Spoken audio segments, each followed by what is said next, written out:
Okay, so welcome again on behalf of the Chairman, Trustees and Director General, Mr. Sabyasachi Mukherjee, who's held up at his office but has promised to join us, so we won't delay any further.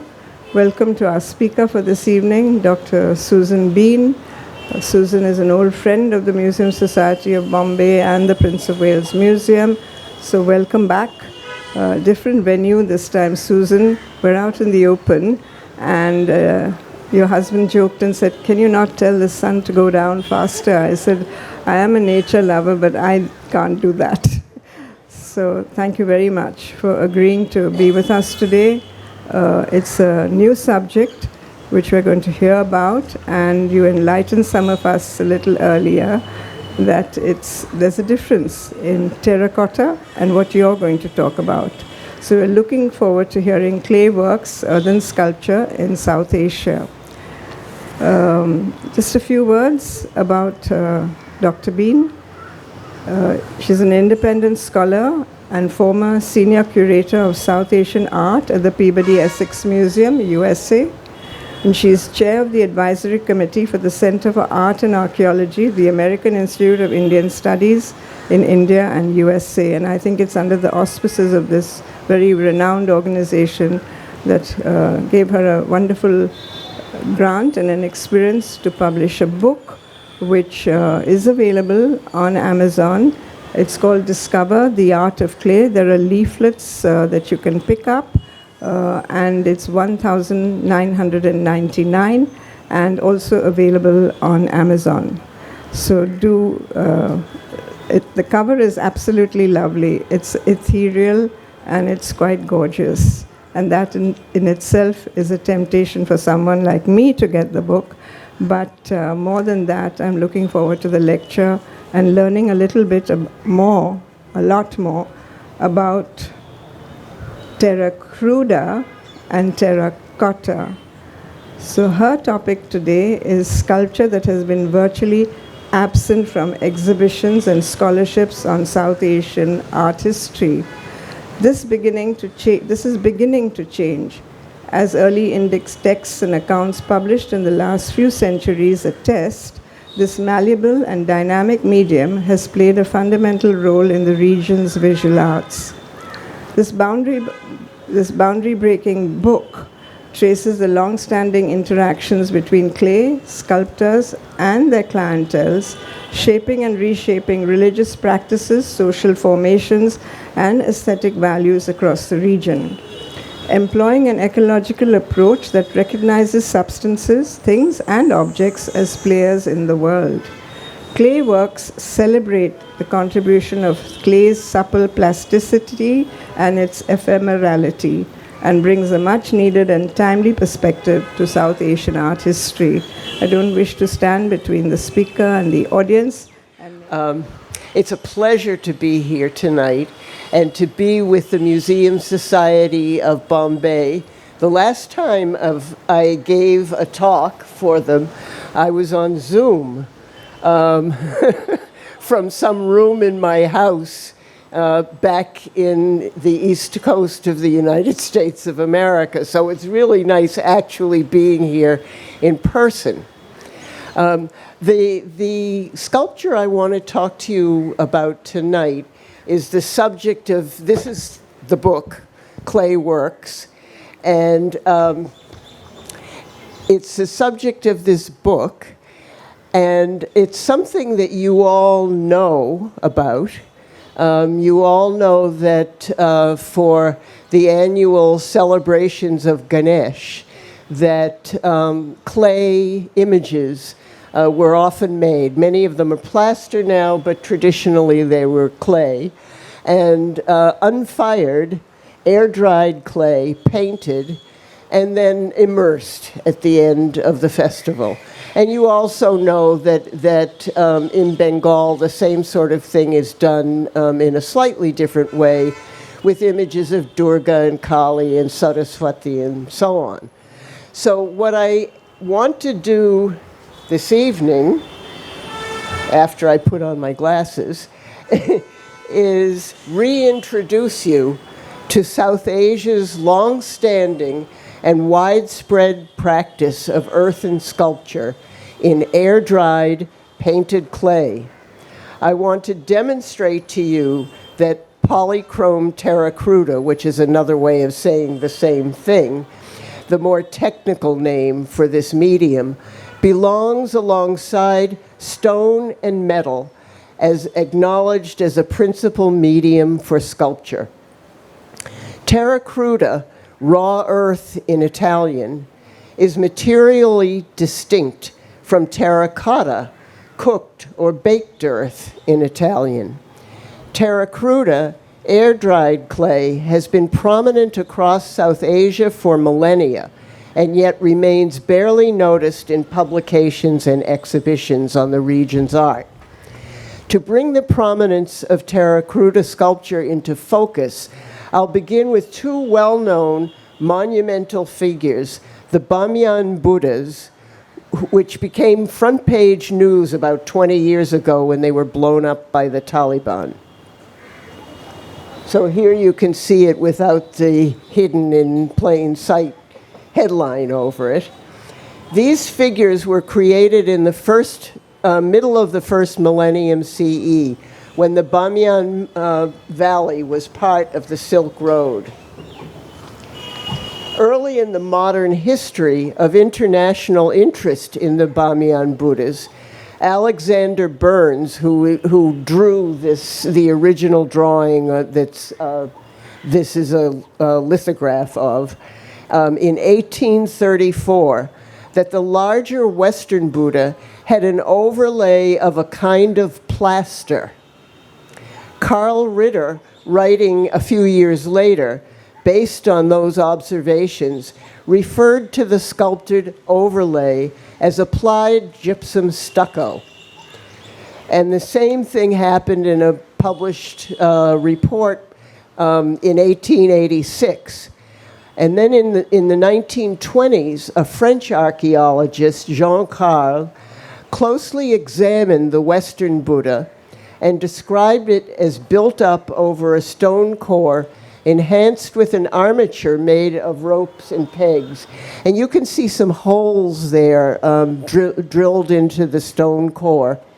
And he's talking about pegs having been there and ropes being tied between them.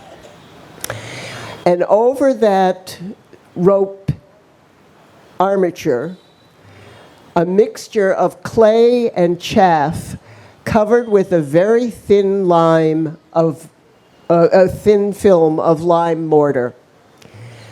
Despite this correct identification, confusion persisted. For example, when I looked in the Encyclopedia Britannica online just weeks before I came out on this trip, it states, these statues, were carved from the living rock and were once finished with fine plaster and painted. And that's in spite of, in 2009, a couple of scholars, European scholars who were specialists in materials science, published a detailed analysis of the Buddhas, concluding that the giant Buddha statues have mostly been regarded as stone sculptures. Indeed, they were cut out of the rock of the cliff, and the great bulk of them consists of stone. The visible surface, however, was made of clay. The clay layers were more than a thick priming layer applied to obtain a smooth surface for the paint layers. They also served the purpose of perfecting the shape. The sculpting process reached its finish by modeling with clay. That is, the stone core served as an armature for a sculpture in clay. The surface was then given a thin coating of lime plaster to form a hard shell and a white surface where color could be applied. Other surviving polychrome terracruda from the first millennium CE include a head from Gandhara on the left, at center a figure from Vandukistan Monastery in Afghanistan, at right an 8th or 9th century life-size bodhisattva from central Tibet. These figures from the end of the first millennium CE, the ones on the screen now, are at Tabo Monastery in Himachal Pradesh.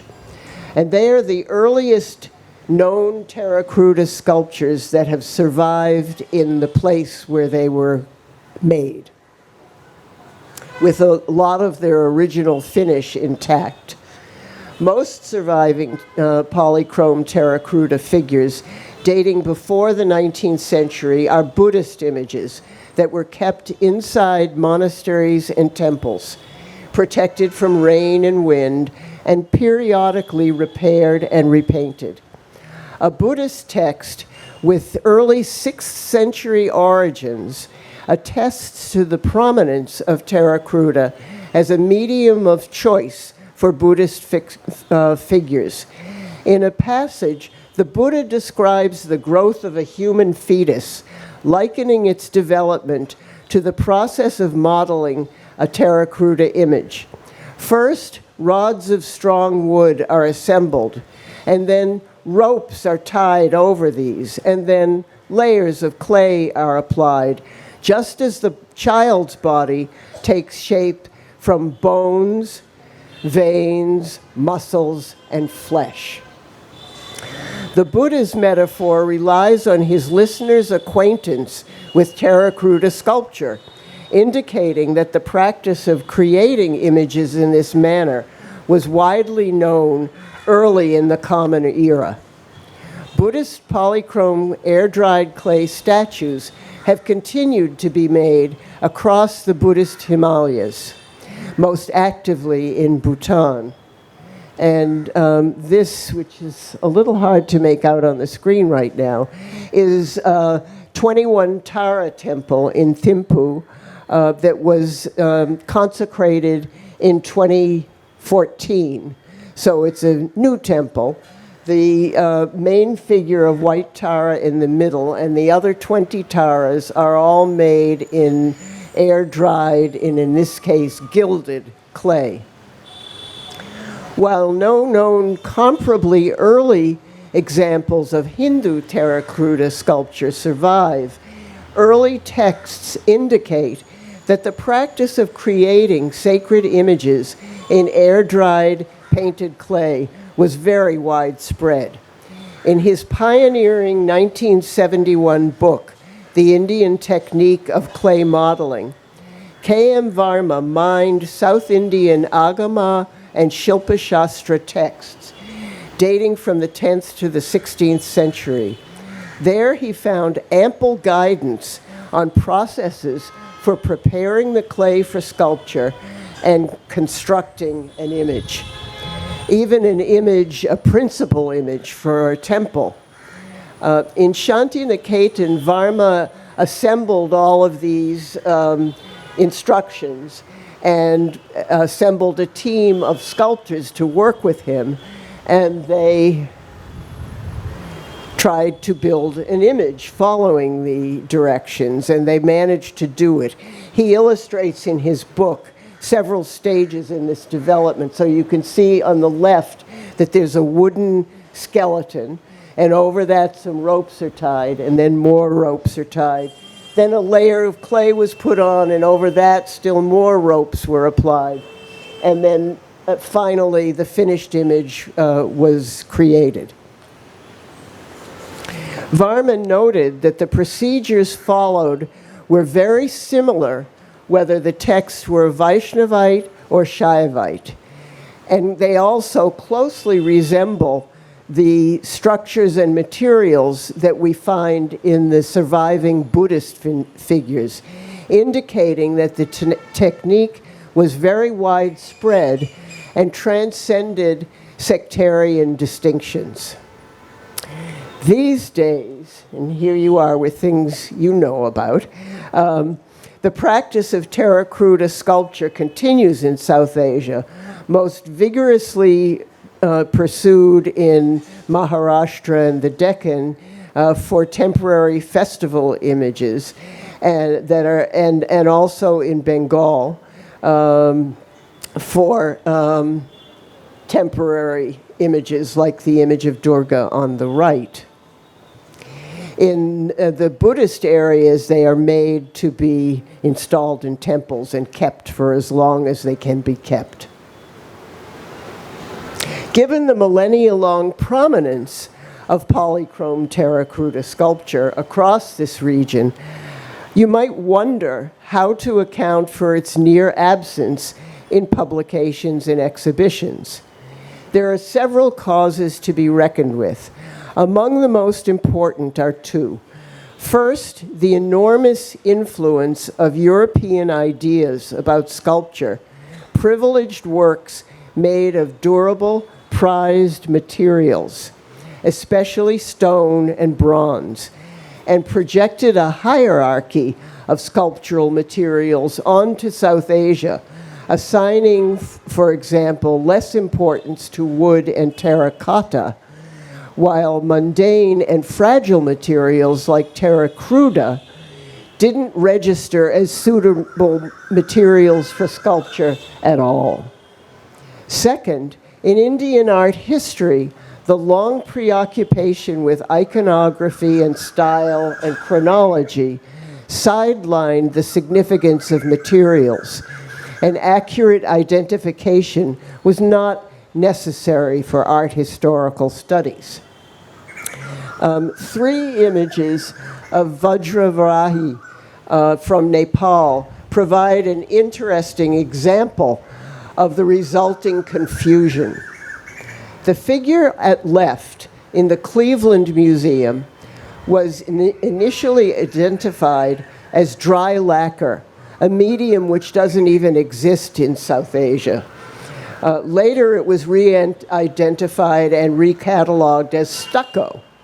The center image in the Los Angeles County Museum of Art was also cataloged as stucco. And in both cases, this is way back in the 1960s that these identifications were made. When the then owners of the image on the right, which is now at the Walters Art Museum in Baltimore, consulted materials scientists at the Smithsonian Institution to learn more about the work, their inquiry prompted the reevaluation of the materials used to create all 3 figures. They used a range of non-invasive techniques because these are ancient and prized objects, so you can't damage them. They used X-ray diffraction, analysis of pigments, microscopic examination of fibers, infrared spectrometry, and gas chromatography. All 3 sculptures turned out to be Terracruda. As we saw earlier, this confusion between stucco, a kind of plaster, and Terracruda, air-dried clay, was also at play in the descriptions of the Bamyan Buddhas. So one might be tempted to ask, if it has been so difficult to distinguish these materials, why do these distinctions even matter? The distinctions between air-dried clay, fired clay, and plaster are materially, physically fundamental. Plasters, including stucco, are either lime or gypsum paste. In either case, when the dry materials are combined with water, the mixture thickens, becoming plastic and workable. Thickening is an early stage in the chemical process that causes the mixtures to irreversibly crystallize and harden. Clay minerals, similarly mixed with water, also become plastic and workable. But clay dries and hardens as water molecules among the clay particles are released into the air. No irreversible chemical or physical change occurs. Placed in water, the solid air-dried clay object will revert to plasticity or become slurry or mud. When a clay object is fired in a kiln, irreversible structural changes occur. In South Asia, most clay vessels and many clay figures are fired at low temperatures around 800 degrees Celsius. At such temperatures, the process of vitrification is in its early stages. Chemically bonded water molecules are released, and clay particles begin to fuse, becoming more stone-like.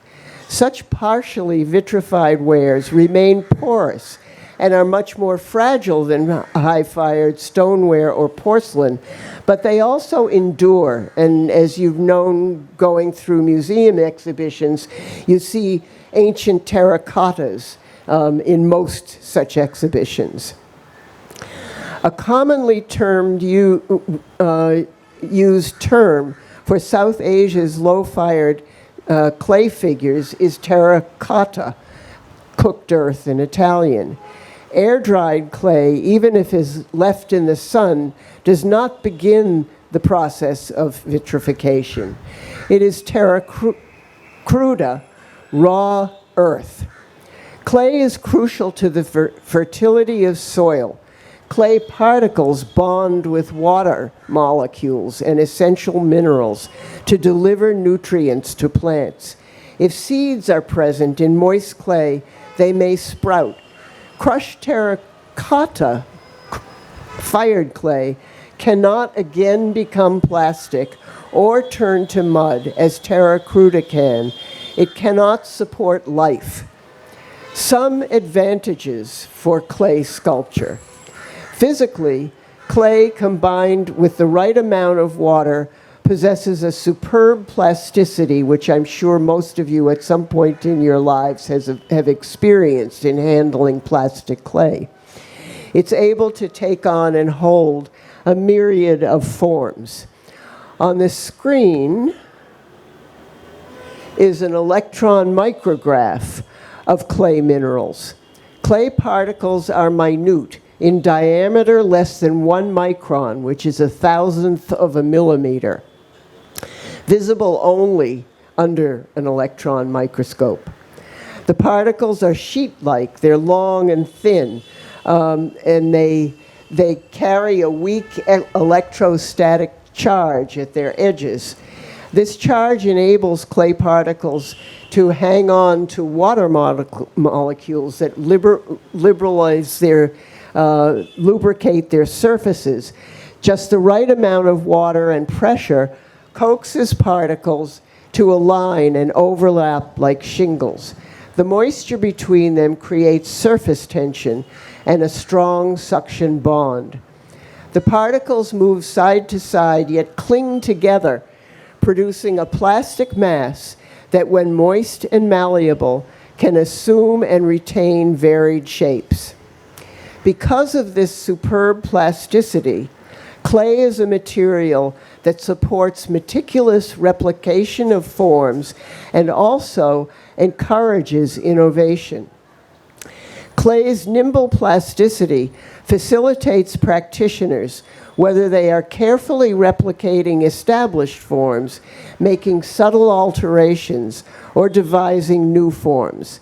Sculptors gain expertise in combining clays into blends containing other substances, such as paper pulp, chopped fiber, and straw, that will maximize the plasticity and the strength of the clay, the tensile strength, to ensure stability. Unlike stone and wood, hard substances that must be shaped by removing material, clay forms can be altered by pushing, pulling, taking away, or adding on. Plastic clay's stages of pliability and firmness guide the hands of accomplished sculptors. With hands and simple implements, a maker can compress, compact, and smooth the clay, creating a stable shape. Because plastic clay remains pliable if it is moist, experienced sculptors can prolong modeling indefinitely with damp cloth or paper coverings. Sculptors can alter and revise postures, subtleties of expression, and ornamentation. Plastic clay offers sculptors an exceptional opportunity to fine-tune replications and to work out innovative forms. This opportunity also opens the way for clients to collaborate, participating in the conceptualization and development of forms, whether the aim is to recreate something from the past or create an eye-catching new form. An example is the ascendancy of the goddess Jagadhatri on the screen right now in Bengal's annual round of religious festivals. According to local lore, in the late 18th century, Raja Krishnachandra, Zamindar of Nadia, once one of Bengal's largest local kingdoms, was imprisoned by the Mughal governor. The Raja was distraught because he could not be present to lead his subjects in the annual worship of Durga. The goddess responded, visiting him in a dream and directing him to worship her as Jagadhatri. When he returned from captivity, he conveyed the goddess's instructions to his clay sculptor, devising a new form for a new festival. Jagadhatri was represented with glowing red-orange skin, seated on her lion vehicle, triumphant over an elephant demon. This addition to the annual round of festivals, and by the way, this was made only several decades after the invention of this new festival. The festivals, the round of festivals, provided a means for Nadia's rulers to bolster their standing as leaders at a time when their political power was severely challenged by revenue demands from Mughal governors and the expanding power of the British East India Company.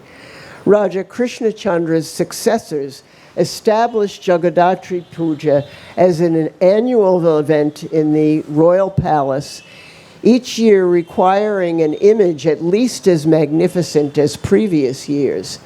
They also encouraged clay sculptors to provide images suitable for both wealthy and ordinary households. From this beginning in the late 18th century, Jagadhatri Puja has become a fixture in the annual round of festivals. Almost a century later, here in Maharashtra, in the midst of another struggle for power, leaders resisting British rule turned to Ganpati Chaturthi. They harnessed the abilities of plastic clay and the skills of sculptors to transform the annual puja from a mostly home-based occasion to a public one, with neighborhood pavilions centered on the worship of Terracruda Ganesh Murtis, and spacious enough to provide venues for devotional songs, religious discourses, and quietly accommodate forbidden political activity. The new political slant of Ganesh Utsav encouraged puja organizers and sculptors to give rein to Ganesh's shape-shifting propensities.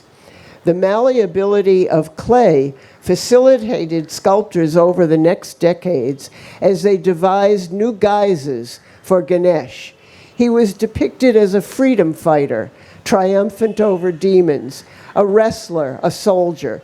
He was shown driving a chariot, riding a bicycle, taking on attributes and poses of Hanuman and Krishna, and in the 1940s of Gandhi, Nehru, and Netaji.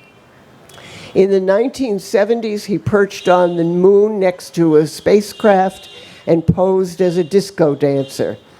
While many households continued to worship traditional forms, the penchant for innovation has endured to the present.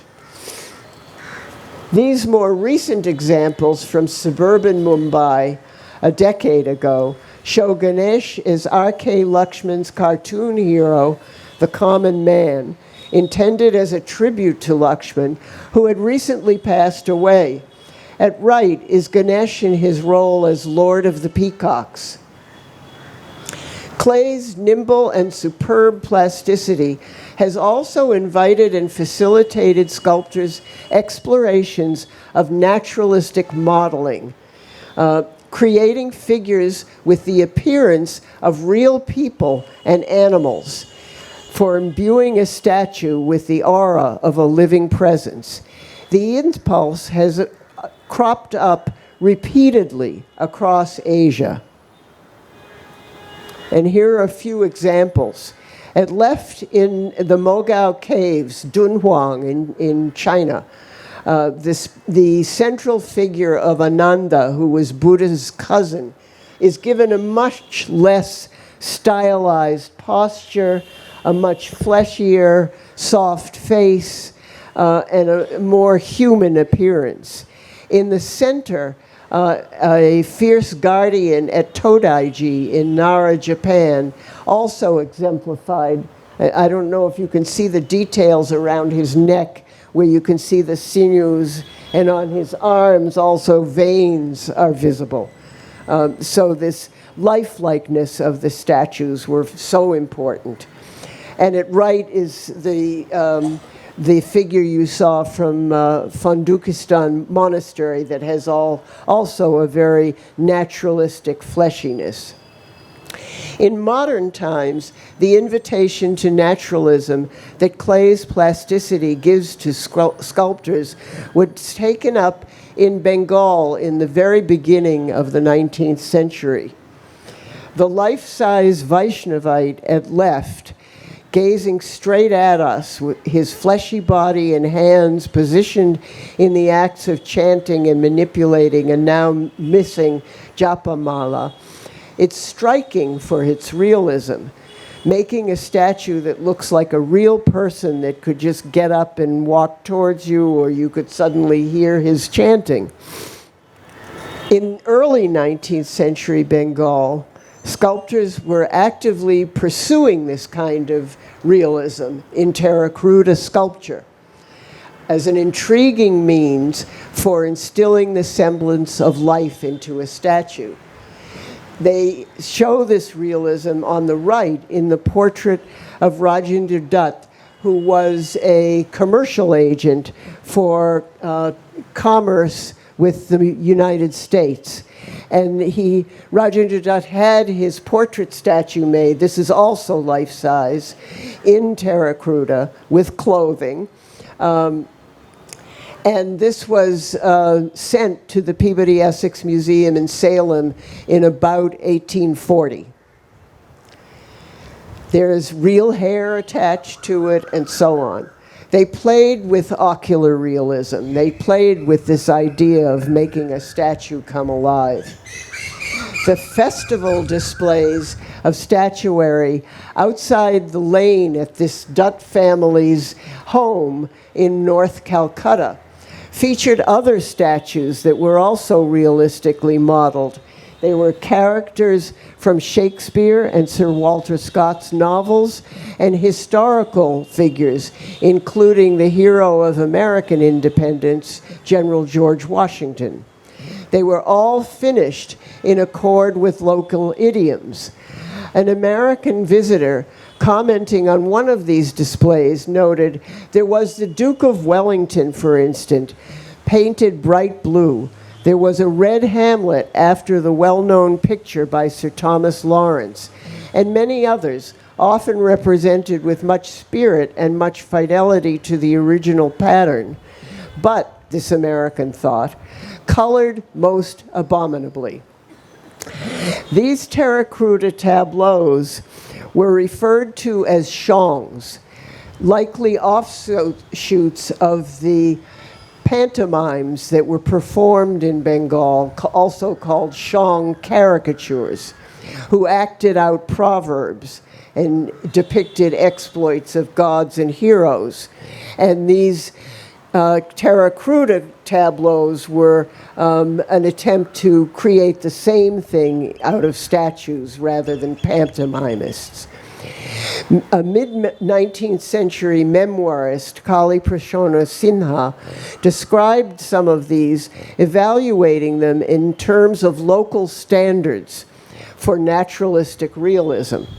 For example, a poorly executed tableau depicting the legendary ruler Vikramaditya evoked Sinha's scorn for making the king resemble an opium agent surrounded by courtiers who all looked the same, like a pack of poor Brahmins. Ocular realism continued to garner esteem from Bengal's clay sculptors and their clienteles. In 1923, an expansive outdoor Terracruda installation made by Bhakreshwara Pal depicted a large disposal ground littered with carcasses of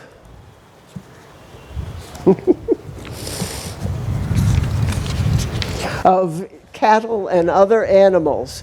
It was reported that the dead bodies, the bones, and the garbage were modeled in such a realistic manner, and the coloring was so accurate that vultures started descending on these.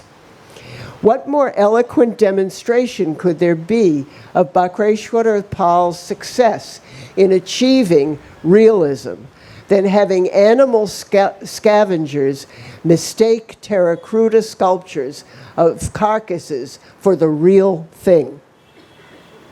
Esteem for this style continues in the 21st century. At left is Shubir Pal's Wandering Cow in an outdoor setting. It's reminiscent of the impression that Bhakreshwara Pal created with his installation of a disposal ground a century earlier. At right is a memorial portrait by Oshin Pal. Both sculptures have taken advantage of a 20th century material. The sculptors originated the figures in Terracruda, but then they cast them in fiberglass, which is valued for its low cost and durability, and its wonderful ability to replicate modeling details in plastic clay and to accept the same kind of very subtle coloring as dry clay does and preserve the impression of lifelike realism. In Bhutan, hyperrealistic statuary is a new development in a practice that has long esteemed careful replication of traditional iconography. Cedar Dorji, the talented young self-taught sculptor at left, revealed a fascination with photorealism in his drawings and paintings. Devoted followers of a monk who had passed away entreated him to make a statue of their revered teacher that fully captured his likeness. Working from photographs and collaborating with nimble clay, Cedar Dorji succeeded so well that he's received a stream of commissions, including the one you see on the screen, the seated figure at the right. Nimble plastic clay enabled Cedar Dorji to develop this style, which for now is unique in Bhutan. He's the only sculptor working in this style. Clay is also valued in South Asia because it is a component of earth. In Indic cosmologies, earth is widely understood as the support of all life and as the substance of a divine being. Indic cosmologies recognize earth as a fundamental constituent of the universe. A much-cited hymn from the Atharva Veda, likely composed around 1000 BCE, praises earth as the feminine source of all.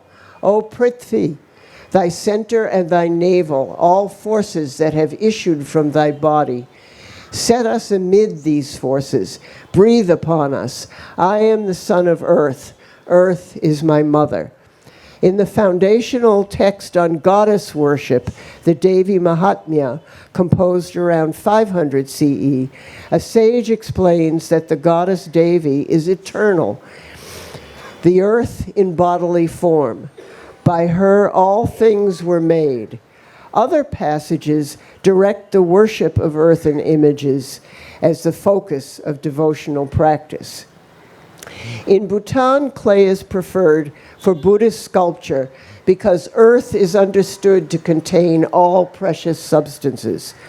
Moist clay can envelop ground gems, medicinal herbs, and lama's ashes, conveying the powers of these into a statue, enhancing its spiritual energy.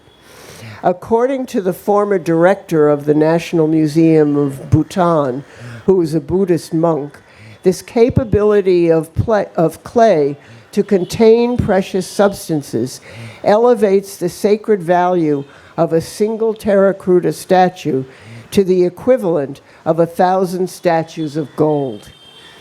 The powers of clay earth are widely recognized. The Pantya Velar potters in southern Tamil Nadu speak of their vocation, making clay vessels and ritual images with clay, as a sacred privilege, reflecting their primordial connection to the earth, their locale, and the deities in control there. This partnership between Velars, earth, and divinities empowers them to serve as priests.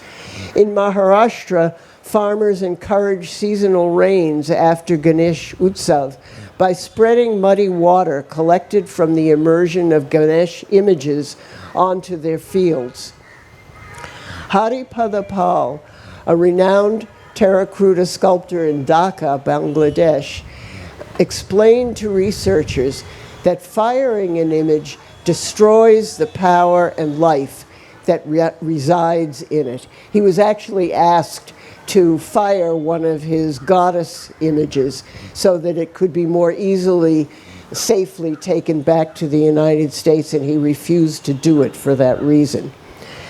Potters who make clay vessels for the Jagannath temple in Puri, Odisha, remember that not long ago they were treated as untouchable because they were always dealing roughly with the mother goddess.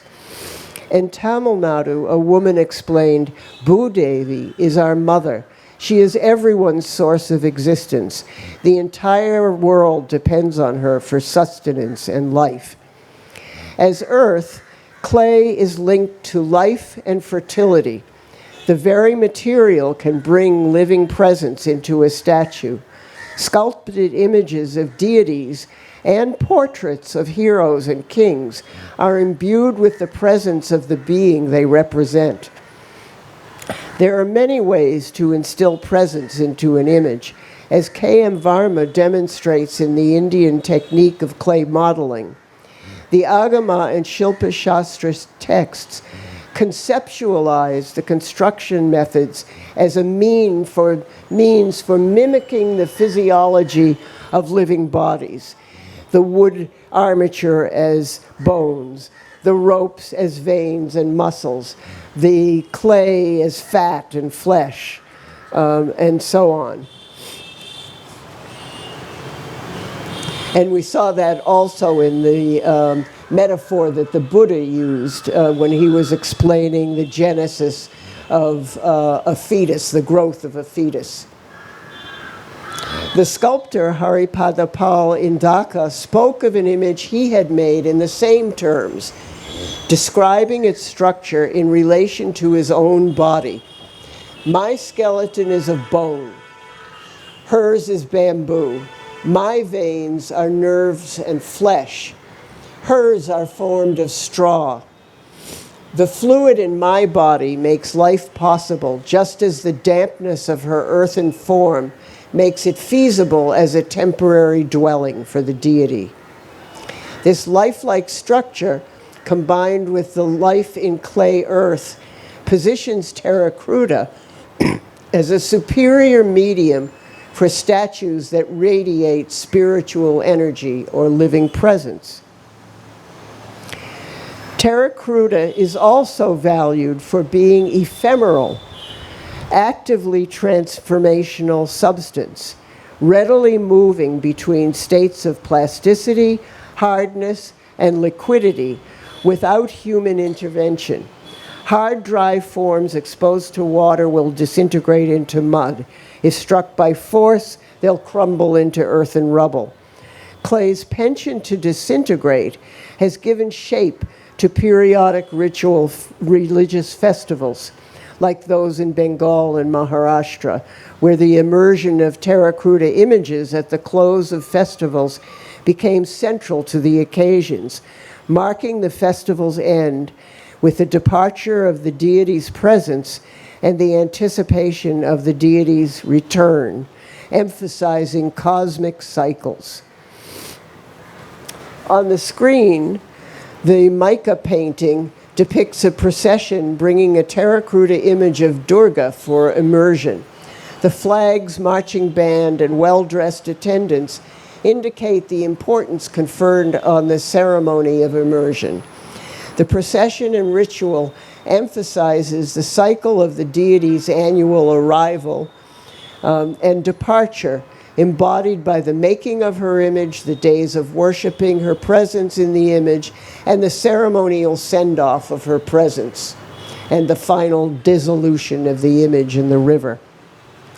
This cycle also ensures that new images will be made for each occasion, providing sculptors with ongoing opportunities to hone their skills and develop artistic sensibilities.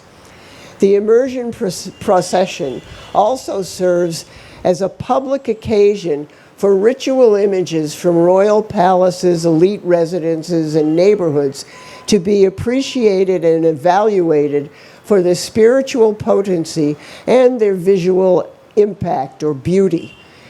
The awards bestowed on outstanding ritual images nowadays given in Maharashtra and Bengal were preceded in the 18th century by local rulers in Bengal who bestowed honors on outstanding images and clay sculptors. In Bhutan, by contrast, Terracruda sculptures are made to be installed in temples and shrines and maintained for as long as possible, full well knowing that the material is ephemeral. Accidental damage by gnawing rodents or moisture necessitates that statues be repaired and repainted, an opportunity for the faithful to gain merit by sponsoring the upkeep. When an image is beyond repair, there is a procedure for transferring the divine presence into a new image and immersing the damaged statue to revert to earth. In Bhutan, the intrinsic fragility of Terracruda is esteemed as an eloquent reminder of the impermanence of all things. In South Asia, the transformational penchants of Terracruda are valued. In the West, they really weren't. They were, this was a bad thing that Terracruda was ephemeral. It was considered unsuitable for real sculpture, art sculpture, which must be executed in durable prized materials.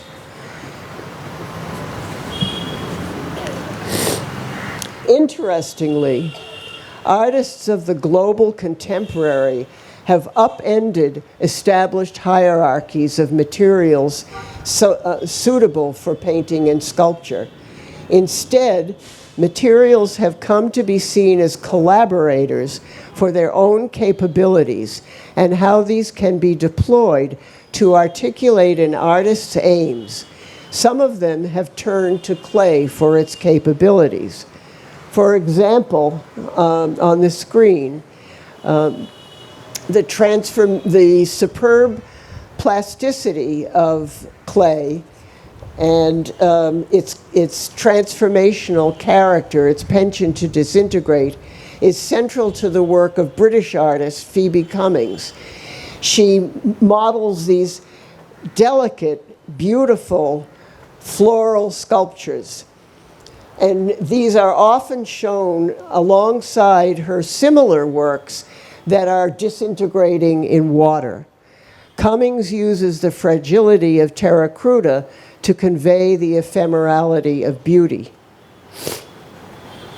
Similarly, Sahej Rehal deployed Terracruda's penchant to disintegrate to convey a perspective on human civilization. At the Kochi Biennale in 2014, he positioned hundreds of found objects throughout a rambling suite of rooms. He coated the objects with layers of clay. The clay left exposed released moisture, shrinking as it dried. Surfaces fissured here and there, and released fragments to cluster below. The scene felt reminiscent of archaeological sites littered with wreckage of lost civilizations. And at the same time, the work, called Harbinger, conjured dystopian and apocalyptic futures.